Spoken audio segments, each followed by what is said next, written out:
The scorching August sun beat down mercilessly on the dusty hills surrounding Pusan. As Lieutenant Colonel John Michaelis squinted through his binoculars at the advancing North Korean columns, the date was August 4th, 1950, and what remained of the United Nations forces in Korea had been pushed into a desperate rectangle of land, barely 100 miles long and 50 miles wide. The sound of artillery thundered across the countryside like an approaching storm, and Michaelis knew that everything, the fate of South Korea, the credibility of the United Nations, and perhaps the trajectory of the Cold War itself hung in the balance of the next few weeks. The Korean War had begun just 6 weeks earlier when North Korean forces, led by Kim Il-sung's Korean People's Army, had crossed the 38th parallel in a massive coordinated assault. What had started as a supposed police action had quickly devolved into a full-scale military disaster. For the unprepared American and South Korean forces, the North Korean advance had been swift and brutal, pushing through Seoul, then Daejeon, scattering the poorly equipped and hastily deployed 8th Army units. Like leaves before a hurricane. General Walton Walker, commander of the 8th Army, had established his headquarters in Daegu, just 30 miles from the front lines. His forces were a motley collection of what military historians would later describe as the remnants of 4 American divisions, several South Korean units of questionable reliability, a British brigade, and a handful of other United Nations contingents. The total force numbered approximately 92,000 men, facing an estimated 98,000 North Korean troops, who had the momentum of an unbroken string of victories. Behind them, the Pusan perimeter, as it would come to be known, was not a line drawn on a map by strategic planners in comfortable offices. It was a desperate geographical reality forced upon the defenders by the relentless North Korean advance. The perimeter followed the natural barriers of the Nakdong River to the west and north, while the Korea Strait provided protection to the south and east. Within the shrinking pocket of resistance lay the vital port city of Pusan, the last major supply line connecting the beleaguered forces to the outside world. Walker had issued what would become one of the most famous orders in military history just days earlier: there will be no more retreating, withdrawal, or readjustment of the lines, or any other term you choose. There is no line behind us to which we can retreat. Every unit must counterattack to keep the enemy in a state of confusion and off balance. There will be no Dunkirk. There will be no Bataan. A retreat to Pusan would be one of the greatest butcheries in history. We must fight until the end. Capture by these people is worse than death itself. We will fight as a team. If some of us must die, we will die fighting together. The psychological weight of this moment cannot be overstated. These were largely the same American forces that had triumphantly occupied Japan just 5 years earlier, confident in their technological superiority and battle-tested leadership. Now they found themselves backed against the sea, facing an enemy that had proven surprisingly competent, well-equipped, and utterly determined. The North Korean T-34 tanks had proven superior to anything the Americans had initially brought to the peninsula, and their artillery was both accurate and devastating. As the first major engagement of what would become a grinding battle of attrition began to unfold, the stakes could not have been higher. The domino theory was not yet a formal doctrine, but the implications were clear to everyone from the foxholes to the Pentagon. If the communist forces could push the United Nations completely off the Korean peninsula, it would represent not just a military defeat, but a fundamental shift in the global balance of power in the early Cold War period. The pre-dawn darkness of August 5, 1950, was shattered by the distinctive whine of incoming artillery shells as the North Korean 4th Division launched its assault against the northern sector of the Pusan perimeter. Major General William Keene's 25th Infantry Division, already bloodied from weeks of fighting retreats, braced themselves along the ridgelines north of Masan as the communist forces began their most concentrated effort yet to break through the United Nations defensive line. The North Korean strategy was methodical and brutal in its simplicity. Rather than attempting to breach the perimeter at multiple points simultaneously, they would concentrate overwhelming force at carefully selected weak points, punch through the line, and then roll up the defenses from behind. Intelligence reports indicated that the enemy had positioned at least 3 full divisions for this northern push, supported by armor and artillery that had been carefully husbanded during the rapid advance south. Captain Charles Bussey of the 77th Engineer Combat Battalion found himself commanding a hastily assembled defensive position on Hill 255, a strategic elevation that offered commanding views of the approaches to Pusan.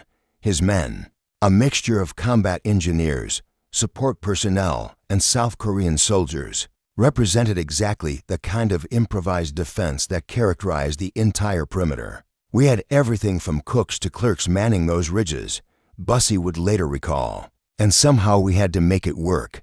The North Korean assault began with a devastating artillery barrage that lasted for nearly 2 hours. The Communist forces had learned valuable lessons about American defensive tactics during their previous engagements, and they concentrated their fire on communication lines, command posts, and supply routes rather than simply pounding the front-line positions. This tactical sophistication caught many American commanders off guard, as they had underestimated their enemy's military capabilities.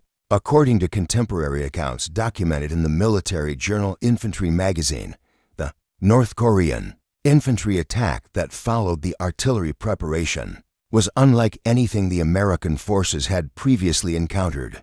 The Communist soldiers advanced in disciplined waves, using terrain features expertly and maintaining cohesion even under heavy defensive fire. They had clearly studied captured American tactical manuals and had adapted their own procedures.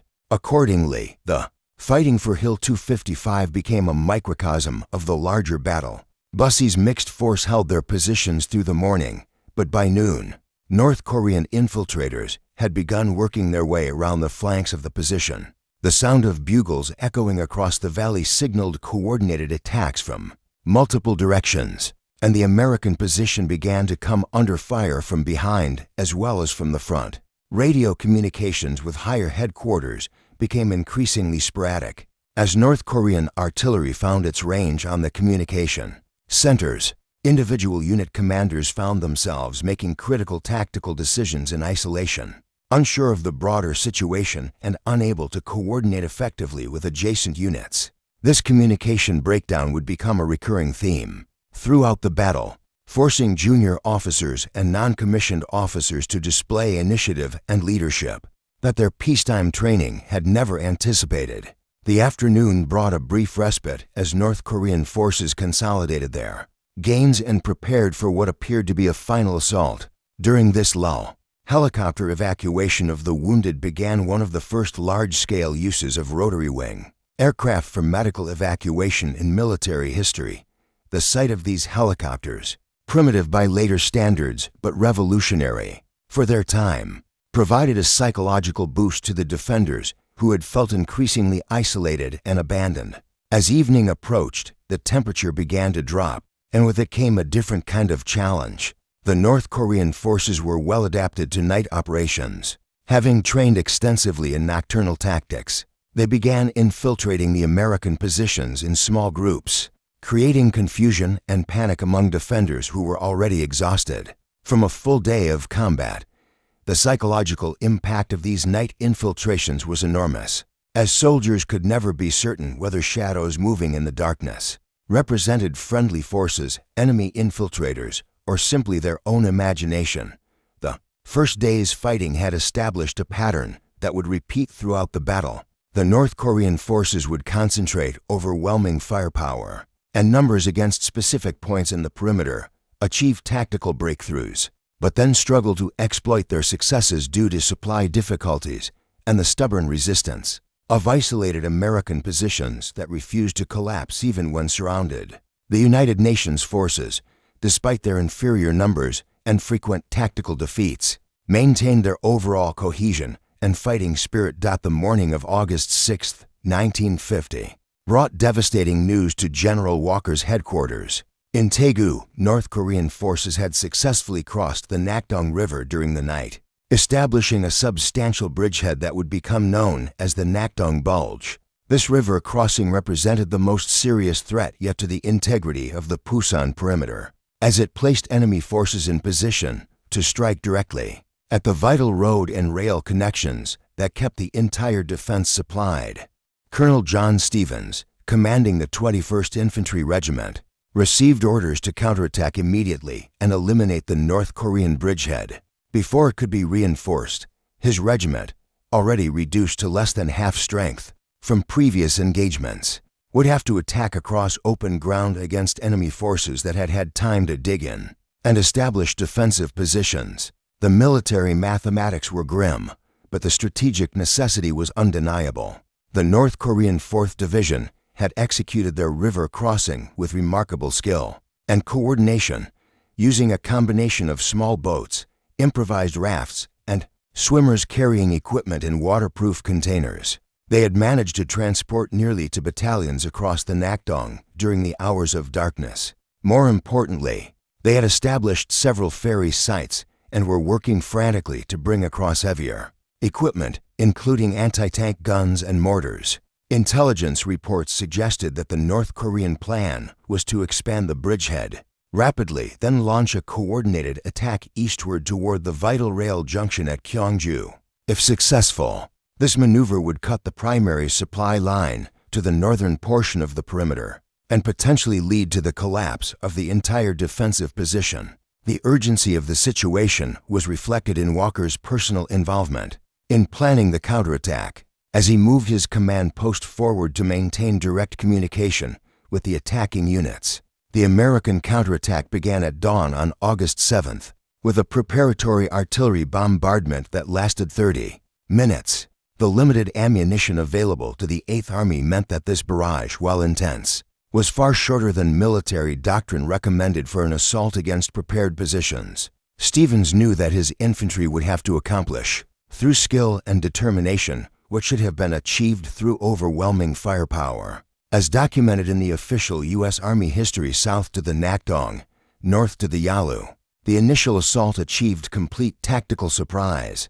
The North Korean forces had expected the Americans to take at least a day to organize their response, and they were caught in the middle of expanding their perimeter when the attack began. The lead companies of the 21st Infantry managed to advance nearly a mile before encountering organized resistance. However, the North Korean response, when it came, was swift and effective.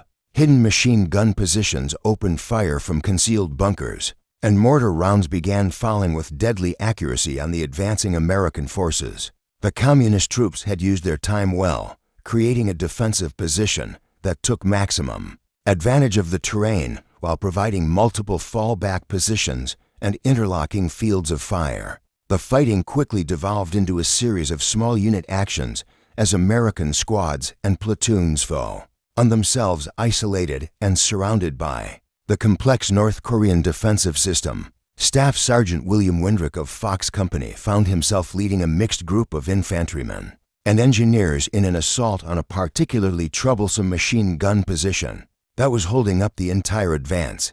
His small unit's success in eliminating this position would later earn him the Distinguished Service Cross. But more importantly, it demonstrated the kind of individual initiative that was keeping the counterattack moving forward. The afternoon brought reinforcements in the form of M26 Pershing tanks from the 72nd Tank Battalion. These heavy tanks, while not as maneuverable as their Soviet counterparts, packed significantly more firepower and armor protection. Their arrival marked a turning point in the battle, as they were able to provide direct fire support against North Korean strongpoints that had been immune to infantry weapons. The tank infantry coordination, however, proved more difficult than anticipated. The American forces had limited experience in combined arms operations, and communication between the tank crews and the infantry was often ineffective. Several tanks were damaged by North Korean anti-tank weapons when they advanced without adequate infantry support, while infantry units sometimes found themselves pinned down because they could not effectively direct tank fire against enemy positions. As evening approached, the American forces had succeeded in reducing the size of the North Korean bridgehead by approximately half, but they had not eliminated it entirely. The Communist forces had proven remarkably resilient, falling back to prepared positions and continuing to resist, even when their situation appeared hopeless. The day's fighting had cost both sides heavily, but the North Korean foothold across the Nakdong River remained a dagger pointed at the heart of the Pusan perimeter. The sweltering heat of August 10, 1950, created a hellish backdrop as the American 25th Infantry Division prepared for what would become one of the most crucial counterattacks of the entire Pusan perimeter battle. The North Korean 6th Division had pushed to within artillery range of the critical road junction at Pusan, threatening to cut the primary supply route to the western portion of the perimeter. General Keane knew that failure to dislodge the enemy from their positions would likely result in the collapse of the entire western defense. The American plan called for a coordinated assault by the 35th Infantry Regiment, supported by the 24th Infantry Regiment and elements of the 1st Cavalry Division. This would represent the largest concentration of United Nations forces yet assembled for a single operation during the Korean conflict. The attack would be preceded by the most intensive artillery bombardment that the 8th Army could muster. Utilizing every available gun within range of the target area, Lieutenant Colonel Henry Fisher, commanding the 2nd Battalion of the 35th Infantry, received his orders during a pre-dawn briefing that left no doubt about the stakes involved. "Gentlemen," General Keane told his assembled commanders, "this is not just another tactical operation. If we fail here, we may well find ourselves swimming in Pusan Harbor within the week. The enemy has demonstrated that they can fight, but they have not yet faced the full weight of American firepower properly applied." The North Korean positions were formidable, consisting of a series of interconnected trenches and bunkers that had been carved into the rocky hillsides with typical communist thoroughness. Intelligence reports indicated that the enemy had spent several days preparing these positions, bringing up supplies and ammunition under cover of darkness and positioning their heavy weapons to create interlocking fields of fire that would channel any attack into predetermined killing zones. The American artillery preparation began at 0500 hours with a thunderous barrage that could be heard 20 miles away. Every available gun in the 8th Army's inventory participated, from the massive 8-inch howitzers down to the battalion mortars. The bombardment continued for 45 minutes, expending more ammunition than had been used in any single engagement since the beginning of the war. The psychological effect on both sides was enormous, as the American forces gained confidence from this display of firepower, while the North Korean defenders endured their most severe pounding yet. When the barrage lifted, the infantry assault began immediately. The lead companies advanced in textbook formation, with supporting elements providing covering fire and the reserve companies prepared to exploit any breakthrough. Initially, the attack proceeded smoothly, as the artillery had apparently neutralized many of the forward North Korean positions. The American forces advanced nearly 800 yards before encountering serious resistance. However, as documented in the contemporary military analysis published in Combat Forces Journal, the North Korean defensive system proved far more resilient than anticipated. The Communist forces had constructed their positions with multiple levels, allowing them to shelter their personnel during the artillery bombardment, and then emerge from deeper bunkers to man their weapons as the infantry approached. This tactical sophistication represented a significant evolution in North Korean military capabilities. The fighting quickly became a deadly game of cat and mouse, with small American units attempting to locate and eliminate individual North Korean positions while under constant fire from concealed weapons. Staff Sergeant Cornelius Charlton of the 24th Infantry Regiment exemplified the kind of individual heroism that characterized the battle when he single-handedly assaulted a machine gun position that was holding up his company's advance. Though mortally wounded in the action, his sacrifice allowed his unit to continue moving forward and would later earn him the Medal of Honor.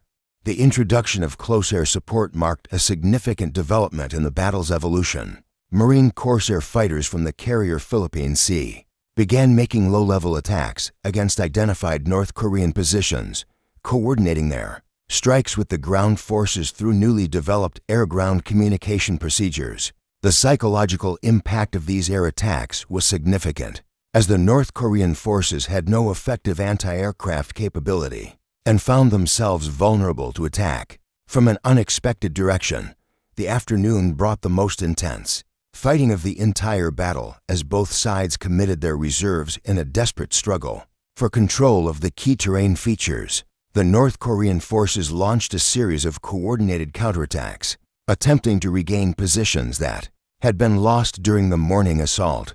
These counterattacks were characterized by the disciplined advance of infantry, supported by mortar fire and the aggressive use of infiltration tactics that had proven successful in previous engagements. American forces found themselves engaged in close quarters combat that tested every aspect of their training and leadership.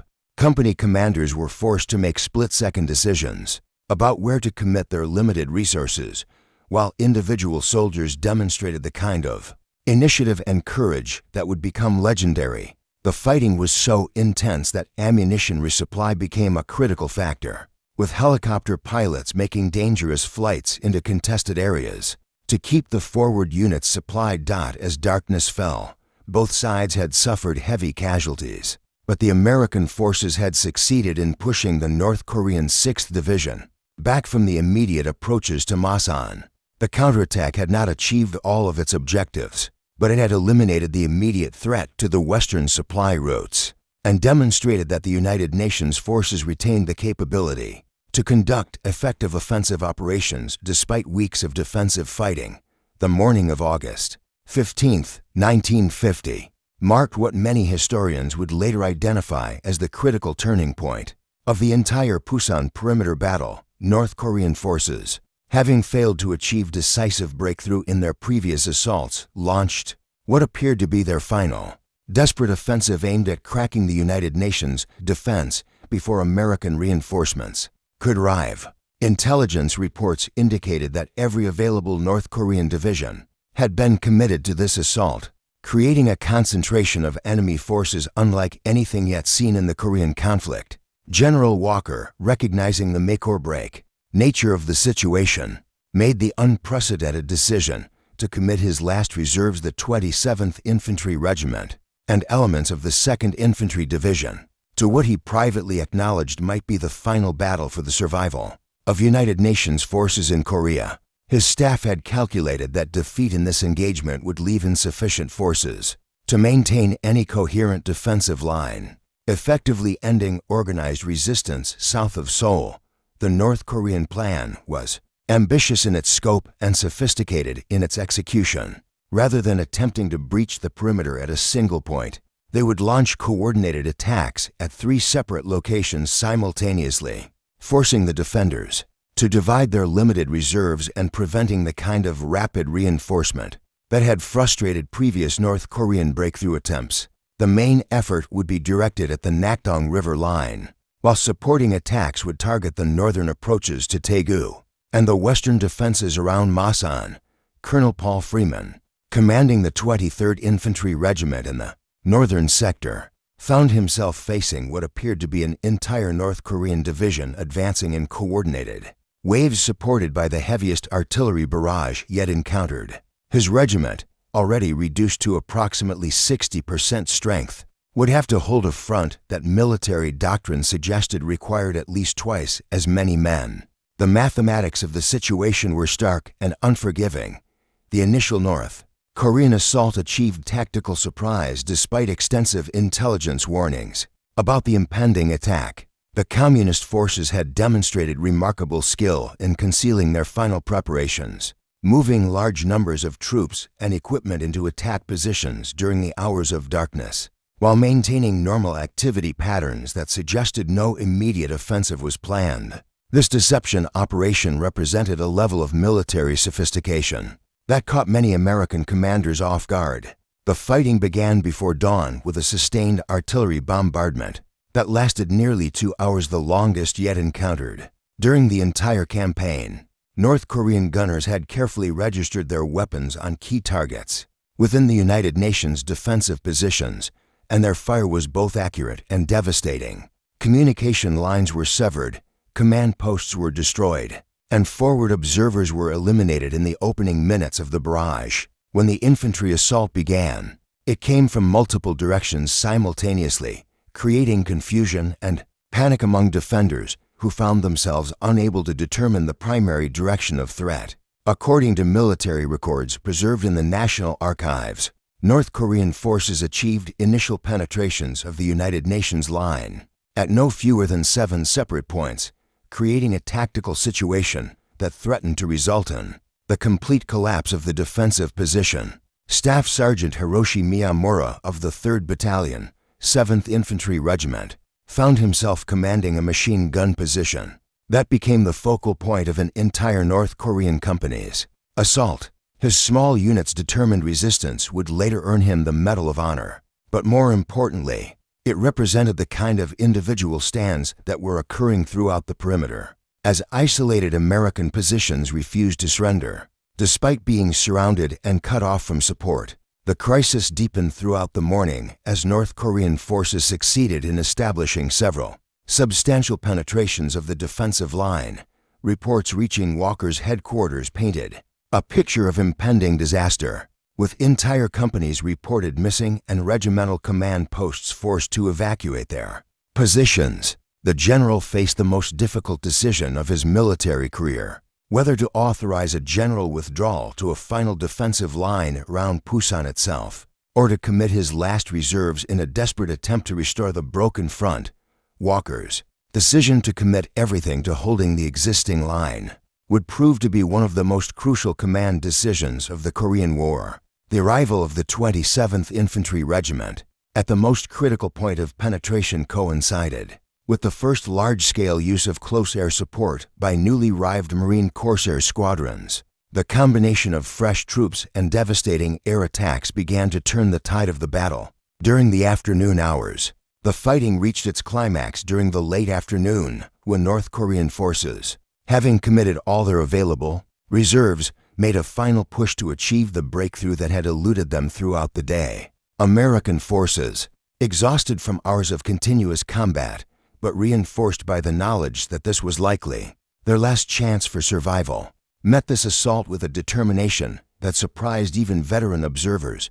The battle had become a test of will as much as military capability, and both sides were approaching the limits of their endurance. As evening approached, it became clear that the North Korean offensive had failed to achieve its objectives. Despite tactical successes at numerous points along the perimeter, they had been unable to achieve the kind of decisive breakthrough that would have led to the collapse of the United Nations defense. The failure of this final assault would mark the beginning of the end for North Korean hopes of driving the United Nations forces completely off the Korean peninsula. The morning of August 20th, 1950, brought an unexpected sound to the embattled defenders of the Pusan perimeter: the rumble of heavy vehicles and the distinctive whine of tank engines approaching from the south. The first elements of the 2nd Infantry Division, freshly arrived from the United States, were moving into position to reinforce the bloodied units that had held the line for nearly 3 weeks. For the first time since the beginning of the campaign, United Nations forces would have numerical superiority and the luxury of conducting operations with adequate reserves. The arrival of these reinforcements represented more than just additional manpower. It brought with it the most modern American military equipment available, including M46 Patton tanks that were superior to anything the North Korean forces possessed. More importantly, these fresh troops brought with them the confidence and aggressive spirit that had been gradually eroded among the veteran units through weeks of defensive fighting and tactical retreats. General Walker, sensing that the strategic situation had fundamentally shifted, began planning the first major offensive operation since the beginning of the Korean conflict. Rather than simply reinforcing the existing defensive positions, he proposed to launch a coordinated counterattack that would not only eliminate the remaining North Korean penetrations of the perimeter, but would also begin the process of pushing the enemy forces back toward the 38th parallel. The North Korean forces, meanwhile, were experiencing the cumulative effects of nearly a month of continuous combat operations. Their supply lines, stretched thin by the rapid advance south and constantly harassed by United Nations air power, were beginning to fail. Ammunition was becoming scarce, medical supplies were virtually non-existent, and the morale of troops who had expected a quick victory was beginning to deteriorate. As the prospect of a prolonged campaign became apparent, Lieutenant Colonel James Edwards, commanding the 1st Battalion of the 9th Infantry Regiment, received orders that would have been unthinkable just a week earlier. His unit was to conduct an aggressive reconnaissance in force to determine the exact positions and strength of North Korean forces in the central sector of the perimeter. This marked the first time since the beginning of the war that American forces were tasked with seeking out the enemy rather than simply trying to hold defensive positions. The reconnaissance operation, launched on August 21st, immediately encountered evidence of significant changes in North Korean tactical behavior. Enemy forces, rather than maintaining their previous aggressive posture, were beginning to establish defensive positions and showing signs of preparing for a fighting withdrawal. Prisoners captured during the operation reported that their units had received orders to conserve ammunition and avoid unnecessary engagements, a dramatic shift from the all-out offensive tactics that had characterized their previous operations. Intelligence reports compiled during this period, as documented in the U.S. Army's official history, policy, and direction, the first year, revealed that North Korean forces had suffered far heavier casualties than previously estimated. The combination of American defensive fire, close air support, and artillery bombardment had taken a terrible toll on units that had advanced with such confidence just weeks earlier. More critically, the North Korean logistical system was beginning to collapse under the strain of supporting large forces at the end of extended supply lines. The first coordinated United Nations counterattack began on August 23rd with the largest artillery bombardment of the entire campaign. Every available gun, from divisional artillery to naval gunfire from ships offshore, participated in a preparation that lasted over an hour and expended more ammunition than had been used in any previous single day of fighting. The psychological impact on both sides was enormous, as it demonstrated conclusively that the balance of firepower had shifted decisively in favor of the United Nations forces. The infantry assault that followed the artillery preparation encountered surprisingly light resistance in many sectors. North Korean forces, rather than fighting to the last man as they had done previously, began conducting organized withdrawals when their positions became untenable. This tactical shift represented a fundamental change in their strategic situation, as they were no longer fighting to achieve victory, but simply to preserve their forces for future operations. The most significant breakthrough occurred in the western sector, where the 24th Infantry Division succeeded in advancing nearly 5 miles in a single day, the largest territorial gain by United Nations forces since the beginning of the war. This advance not only eliminated the threat to Pusan, but also positioned American forces to threaten the North Korean supply lines that ran through the western mountains. Tank infantry coordination, which had been problematic during the defensive phase of the battle, began to function effectively as American forces gained experience in combined operations. The M46 tanks proved particularly effective against North Korean defensive positions, providing the kind of direct fire support that had been lacking during earlier engagements. The sight of these powerful tanks advancing confidently across terrain that had been contested for weeks provided an enormous psychological boost to the infantry units following behind. Close air support also reached new levels of effectiveness as Marine and Air Force pilots developed improved techniques for coordinating their attacks with ground operations. The introduction of forward air controllers, ground officers trained to direct air strikes, eliminated many of the communication problems that had plagued earlier operations and allowed for precise attacks on specific targets identified by the advancing infantry. As the day progressed, it became clear that the North Korean forces were beginning a general withdrawal from the Pusan perimeter. Radio intercepts revealed increasingly desperate communications between North Korean commanders, and the capture of several key documents indicated that enemy forces had been ordered to fall back to more defensible positions closer to their supply bases. The long siege of the Pusan perimeter was finally coming to an end.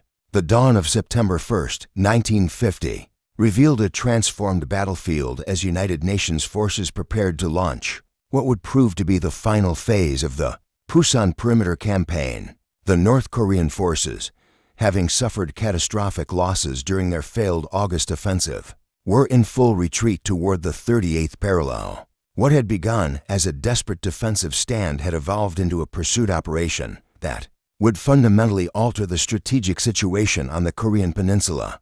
General Walker, now commanding forces that outnumbered the retreating North Korean army by nearly 2-to-1, faced the pleasant problem of coordinating an advance rather than organizing a defense. The 8th Army had been reinforced not only by fresh American divisions, but also by substantial British and Turkish contingents that brought the total United Nations strength to over 150,000 men. This represented the largest military force that had operated in Korea since the end of World War II. The retreat of the North Korean People's Army was neither panicked nor disorganized. Despite the overwhelming pressure they faced, Kim Il-sung's forces conducted a fighting withdrawal that demonstrated the same tactical skill they had shown during their advance south. They established successive defensive lines, conducted aggressive rearguard actions, and managed to preserve the core of their military capability despite the unfavorable strategic situation.